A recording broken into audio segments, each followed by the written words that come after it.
जय Siya Ram. Where to keep tulsi plant in house as per Vastu. आज हम चर्चा करेंगे तुलसी जी के बारे में। तुलसी का पौधा भारतवर्ष के अंदर केवल पौधा नहीं है, हम उन्हें तुलसी माँ कहते हैं। हमारे लिए वह पूजनीय है और धार्मिक महत्व इसका इतना है कि भगवान का भोग भी तुलसी जी के दल के बिना पूर्ण नहीं होता है।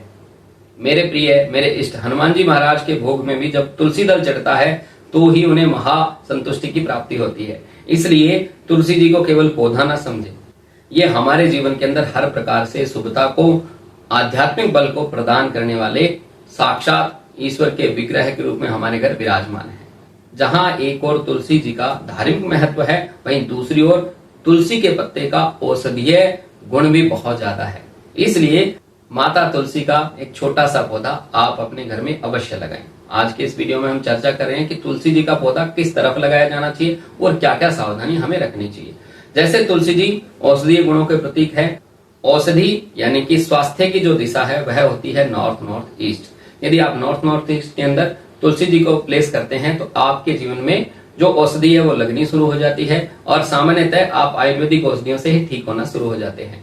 जहां तुलसी जी का औषधीय महत्व है वहां धार्मिक महत्व भी है, तो इसलिए आप माता तुलसी का पौधा नॉर्थ ईस्ट डायरेक्शन में भी लगा सकते हैं, east of north east direction में भी लगा सकते हैं। लेकिन आपको कुछ नियम तुलसी माता से संबंधित जरूर रखने हैं। जैसे जहां पे आप चबूतरा बना रहे हैं, जहां यह प्लांट लगा रहे हैं, उसकी साफ सफाई नियमित रूप से करें।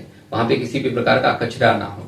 पास में ही वहां जूते खोलना ना शुरू करें। यानी उस पूरे स्थान को मंदिर के जैसा आपने साफ रखना है, पवित्र रखना है। समय समय पर पौधे में पानी देना है। और वैसे इसके विधान जो है आप अपने लोकल जो पंडित जी है उनसे अवश्य पूछें, क्योंकि कहते हैं एक समय के निश्चित समय सीमा के बाद में तुलसी जी का विवाह भी किया जाता है। तो ये सभी जो धार्मिक पॉइंट है उनका यदि आप ध्यान रखते हैं तो आपके जीवन के अंदर भगवान की, ठाकुर जी की साक्षात कृपा भी अवश्य प्राप्त होती है। जय सिया राम।